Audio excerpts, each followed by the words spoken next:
I see people take that little microcosmic problem that I have and make it weeks, months, and years. And I've even known people to make it a lifetime.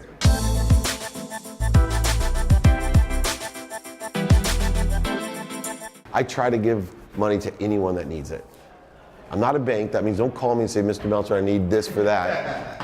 I try to get money to anyone that needs it. If you do call me and say, I need that, I'll say, here's a hard money lender.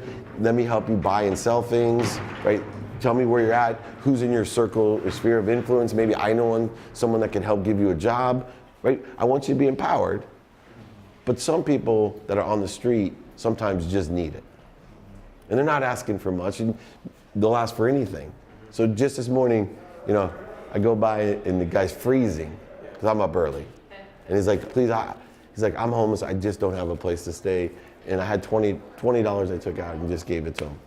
He said, for $42 I can get a room.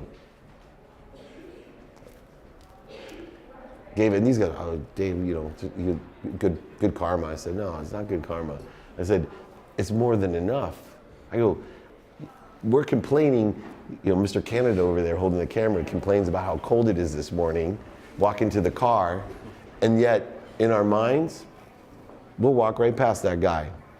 10 minutes earlier, we're freezing just getting in the car, and he's been out there for hours, and you got $42 in your pocket. If you believe there's more than enough of that going to come back in your pocket, why wouldn't you give it away?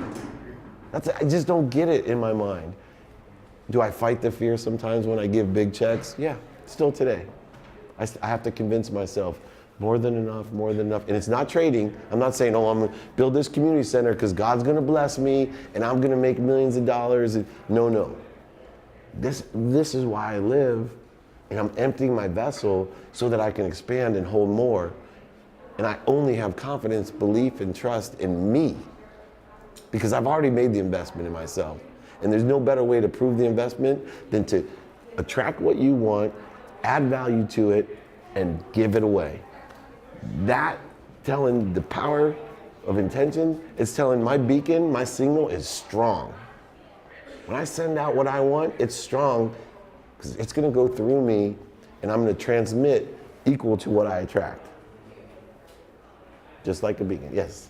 Contentment, security, and harmony are three philosophies that we all are trying to, we need that, contentment, security, and harmony. How do you transfer that as a leader? You're leading a team. How do you transfer those values? Being content, being secure, like what you just said, there's more than enough. That takes a certain level of security to yes, actually believe that. Of course.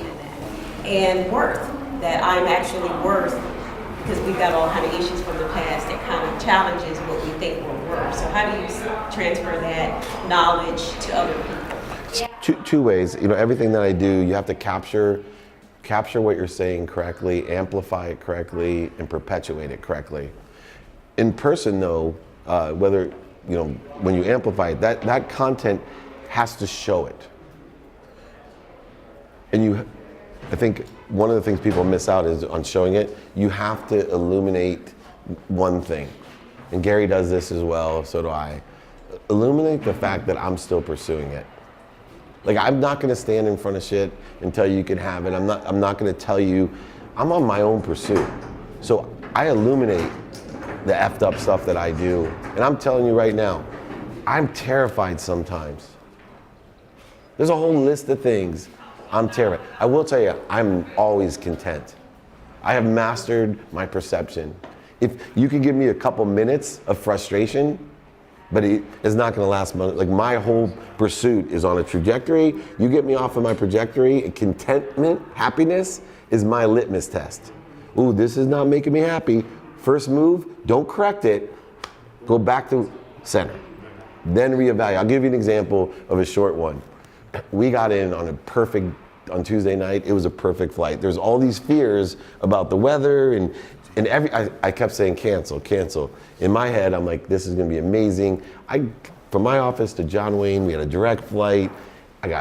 So relaxing. We had a meeting on the plane. I was actually bummed the flight had such a tailwind that it was only 3 hours and 23 minutes because I had more to do with my team and very little can we get in a situation without people bothering us. Then we land, I'm like, cursing myself a little bit. I'm like, perfect. We were going to meet CJ Anderson for dinner. So I got in on time. That's why everyone was worried, right? Everyone wanted to see CJ. Anyway, sure enough, hiccup with the car. We didn't get the car that we ordered. They were delayed. I quickly got a little frustrated, then went back to center. I ordered Uber. Somebody else would deal with the car. Well, I'll go. We get there. Because we were late, CJ couldn't meet us, right? Had a wonderful dinner though, with CJ's family, wonderful dinner. Now we get to the penthouse that months ago I reserved because I come every year. I'm ahead of the game, saving money. And we get there, and in my perception, I was exhausted. I felt not content. I'm like, I made a mistake. I kept saying to the other guys, you know what, I'll get another hotel room. And my whole lens was wrong.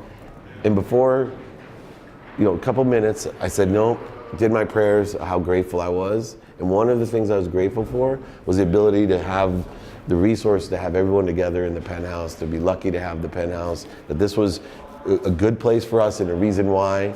And when I woke up, rested, my 4 a.m. California time, I looked around, I'm like, man, this is a nice, but I remember specifically before I went to bed, I was like, man, I wasted I should have got hotel rooms, this sucks. Everything was bad.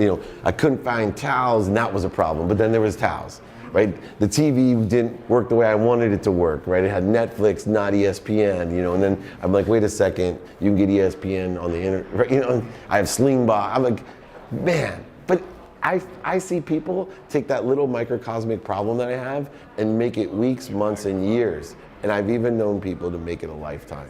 They can't change the lens.